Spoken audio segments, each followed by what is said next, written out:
కరీంనగర్ జిల్లా గ్రంథాలయ సంస్థ ముందు కోట శ్యామ్ కుమార్ ఆధ్వర్యంలో పోలీసు ఉద్యోగాల భర్తీపై నిరుద్యోగ అభ్యర్థులు నిరసన చేపట్టారు. 5,000 పోస్టులొద్దు, 20,000 పోలీసు పోస్టులు కావాలి అంటూ నినాదాలు చేస్తూ ప్రభుత్వానికి వ్యతిరేకంగా నినాదాలు చేశారు.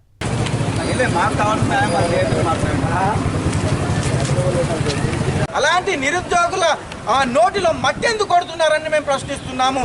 దయచేసి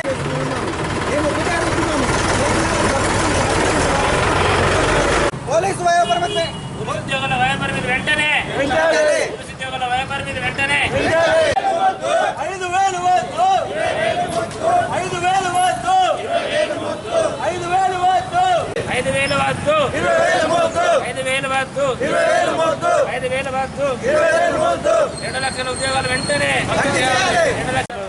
నా పేరు బాలు. ఇక్కడ లైబ్రరీలో చదువుకుంటున్నాం. 4 ఇయర్స్ నుంచి ఇక్కడ చదువుతున్నాం. మేము కాంగ్రెస్ ప్రభుత్వం ఏర్పడిన ఏమంటే కేసీఆర్ 2 ఉద్యోగాలు మీరు తీసేస్తే మీకు కాంగ్రెస్ పార్టీ ఏర్పడిన డిసెంబర్ 9 సోనియా గాంధీ బర్త్డే రోజు మీకు 2 లక్షల ఉద్యోగాలు ఇస్తామని చెప్పారు.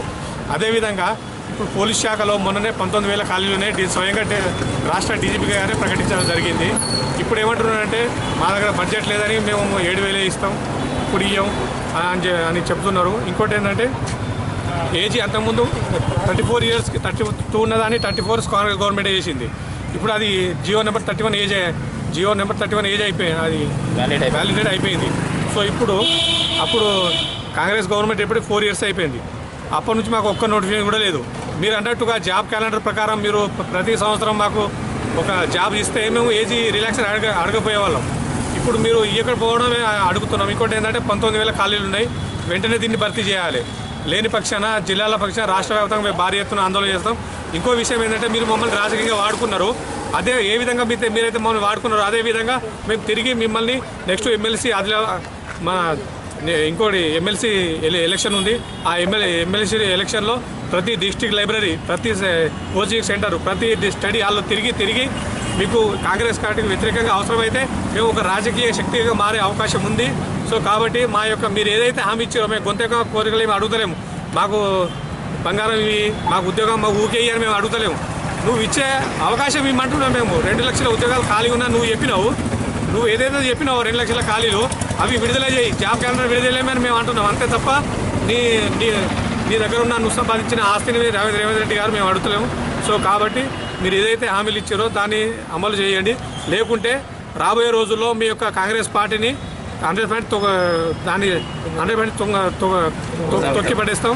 మీరు చచ్చి ఉన్న పాము అనే కాంగ్రెస్ పార్టీని ఈ నిరుద్యోగులు అనే వాళ్ళు పాలు పోసి పెంచితే ఆ పాము నిరుద్యోగులు మళ్ళీ కాటేసింది.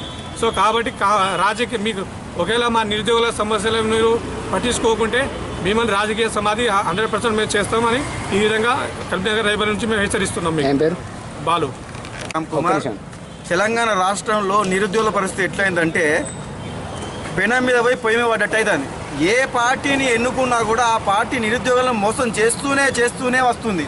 అందుకే నిదర్శనం ఏంటంటే రేవంత్ రెడ్డి గారు ముఖ్య నిదర్శనం. ఎందుకంటే తను ఏం చెప్పారు, నిరుద్యోగుల వల్లే మా పార్టీ ఏర్పడింది, నిరుద్యోగులకు మేము అండగా ఉంటాం. తను చెప్పిన ఇది రాకముందు కూడా, కాంగ్రెస్ ప్రభుత్వం రాకముందు కూడా తను ఏం చెప్పారు, మీరు ఒక 30 లక్షల మంది నిరుద్యోగులు ఉన్నారు, మీరు తలా 2 ఓట్లు వేపియండి, 90 లక్షల ఓట్లు అయితే మా ప్రభుత్వం వస్తే మేము నిరుద్యోగులకు అండగా ఉంటాము, మీరు కోరుకున్న విధంగా 2 లక్షల ఉద్యోగాలు మేము భర్తీ చేస్తామని ఆయన మాట ఇచ్చాడు. అదే చెప్తున్నా, మాట ఇచ్చిన మాట నెరవేర్చుకోవడం అనేది మనిషి యొక్క లక్షణం. కానీ రేవంత్ రెడ్డి గారు ఏం చేస్తున్నారు, ఉన్న పోస్టులే భర్తీ చేయటం లేదు.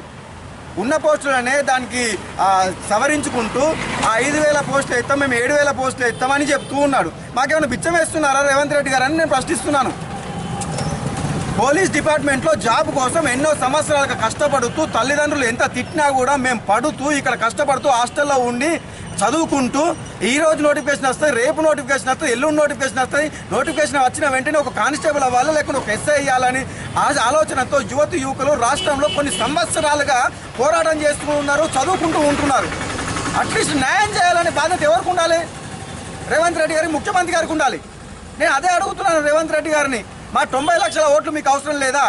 మా ఓట్లు అవసరం లేదనుకున్న టీఆర్ఎస్కు ఏ గతి పట్టిందో మీకు తెలుసు. వద్దనుకుంటే మీరు కూడా చెప్పండి, మీకు కూడా అదే గతి పడుతుంది. ప్రతిపక్షాలకు నెట్టేస్తారు అందరం కలిసి. అదే నేను ఖచ్చితంగా ఒక అన్నలా రిక్వెస్ట్ చేస్తున్నాను. మీరు మా అన్న అనుకొని రిక్వెస్ట్ చేస్తున్నాం. నిరుద్యోగులందరం కూడా దయచేసి రేవంత్ రెడ్డి గారు ఉన్న 20,000 ఏదైతే పోస్టులు ఉన్నాయో అన్నిటిని కూడా భర్తీ చేయండి. భర్తీ చేస్తే మేము గొప్పగా ఒక ఎస్ఐ అయ్యో ఒక కానిస్టేబుల్ అయ్యో మా తల్లిదండ్రుల ముందట తల ఎత్తుకొని తిరిగే విధంగా మేము ముందుకు వెళ్ళాలని కోరుకుంటున్నాం. మా గోల్ని రీచ్ కావాలని కోరుకుంటున్నాం. ఇలా మీరు 5,000 ఎత్తాం, 3,000 ఎత్తాం, 2,000 ఎత్తాం అంటే మేము కళలు కూడా నెరవేరే పరిస్థితి లేదు. కాబట్టి రేవంత్ రెడ్డి గారికి మరీ రిక్వెస్ట్ చేస్తున్నాం. అదేవిధంగా 117 మంది ఎమ్మెల్యేలకు 17 మంది ఎంపీ 119 మంది ఎమ్మెల్యేలకు 17 మంది ఎంపీలకు ఒకటే చెప్తున్నా, మా వల్లే కదా, మా నిరుద్యోగుల వల్లే కదా మీరు గెలిచింది. మా కోసం మీరు పోరాటం చేయరా? ఇంకెప్పుడు మీరు పోరాటం చేసేది?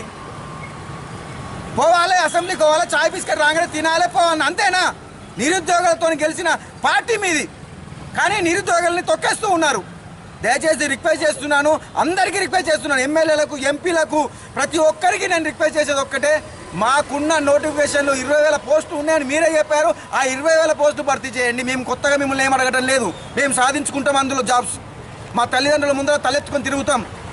లేదా ఖచ్చితంగా మీ పార్టీని పాతాళంలోకి తొక్కేస్తామని హెచ్చరిస్తూ జై హింద్, జై భారత్, మీ భారతీయుడు కోట శ్యామ్ కుమార్.